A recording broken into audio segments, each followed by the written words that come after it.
કબજિયાતની સમસ્યા જે છે એ જેવા પેશન્ટને લાંબા સમયથી રહેતી હોય અને ઘણા બધી વખતે કબજિયાત જે છે અનેક રોગોનું કારણ બને, એને કારણે પેટમાં ગરમી થઈ જતી હોય અને અનેક પ્રકારના રોગો થઈ શકતા હોય છે. એવી કબજિયાતની ને પાચન શક્તિની ફરિયાદ સાથે જે છે એ મારી સાથે એક પેશન્ટ હતા જે અત્યારે મારી સાથે જે અંગત મિત્ર પણ છે, શિવરામભાઈ. તમને જે છે આ ગેસ અને કબજિયાતની સમસ્યા આશરે કેટલા સમયથી શરૂ થઈ હતી? સાહેબ 2-3 વર્ષથી હતી મને. હા, શું થતું એમાં તમને? જમવાનું ન ભાવે ને ગેસ ને એસિડિટી ને એવું થઈ જાય ને પેટ પૂરું સાફ ન લાગે? પેટ એકદમ સાફ ના આવે. બરાબર. એના માટે લગભગ 2-3 વર્ષમાં તમે ઘર મેળે જ બધા ઉપચાર કરતા કે કોઈ ડૉક્ટરને મળ્યા હતા? ઘર મેળે જ કર્યા ઉપચાર.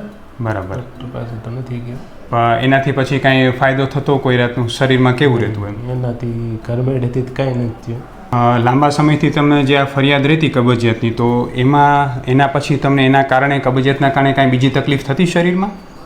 હા, બેચેની જેવું ને ચક્કર ને અશક્તિ ને એવું હોય. તો તમને અહીંયા સંજીવનીનો રેફરન્સ જે છે એ ક્યાંથી મળ્યો શિવરામભાઈ? ફેસબુક દ્વારા હું જોતો ને તો એમાં જે પેશન્ટને જેવી રીતે ફાયદો થતો અને જેમ એમને સારું લાગતું એવું જ તમને અત્યારે સારું લાગે છે? મને એકદમ સારું. અત્યારે આપણી દવા લગભગ જે છે 2-2.5 મહિના રેગ્યુલર મેડિસિન્સ થઈને એકાદ પંચકર્મ સારવાર આપણે રેગ્યુલર કરી હતી, એના પછી અત્યારે તમને કેટલા ટકા સારું લાગે છે? એનાથી મને કબજિયાતમાં 100% ફરક પડ્યો. 100% કબજિયાતમાં સારું થઈ ગયું. બરાબર.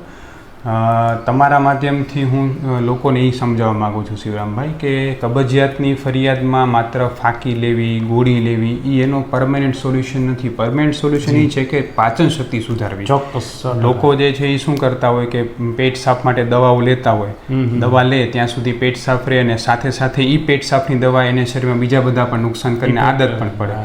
પણ આયુર્વેદમાં એવી અનેક દવાઓને ઓસડિયા છે કે જે પાચન શક્તિ સુધારીને પેટ સાફ લાવે. એટલે આપણે એ રીતે દવા કરીને અત્યારે તમને પરિણામ તમારી સામે છે. અત્યારે છેલ્લા કેટલા સમયથી તમને એકદમ નોર્મલ કન્ડિશનમાં છે? છેલ્લા 6 મહિનાથી નોર્મલ કન્ડિશન એકદમ. બરાબર. અને ભૂખ પણ લાગે જેમ પહેલાં જેમ ભૂખ ન લાગતી? સારામાં સારી ભૂખ લાગે. અને જેમ પાચન ન થતું ને ભૂખ નહીં, હવે ખોરાક ખાવી પછી પણ જાય? પછી પણ જાય છે. બધું ખાઉં છું. સારું એકદમ રિઝલ્ટ છે. બરાબર. તો શિવરામભાઈ, તમારા જેવા જે પેશન્ટ હોય કે જેને કબજિયાતને પાચન શક્તિની સમસ્યાઓ સતત રહેતી હોય, એને તમે આપણા આ વિડીયોના માધ્યમથી શું જાણવા માગશો? ચોક્કસ સંજીવનીનો સંપર્ક કરો. ગાંધીધામ. તમારું મૂળ વતન? મારું મૂળ વતન ખડીર, બામણકા ખડીર. બરાબર. અને રહેવાનું અત્યારે રાપર? રહેવાનું રાપર છે. ખૂબ ખૂબ ધન્યવાદ. અને મારો પણ એ જ આગ્રહ છે કે કબજિયાત માટેની ફાંકી લેવા કરતાં ખરેખર જે છે એ પાચન શક્તિ સુધારવાની ટ્રીટમેન્ટ કરવી. ચોક્કસ 100%. ખૂબ ખૂબ ધન્યવાદ. જય શ્રી કૃષ્ણ શિવરામભાઈ.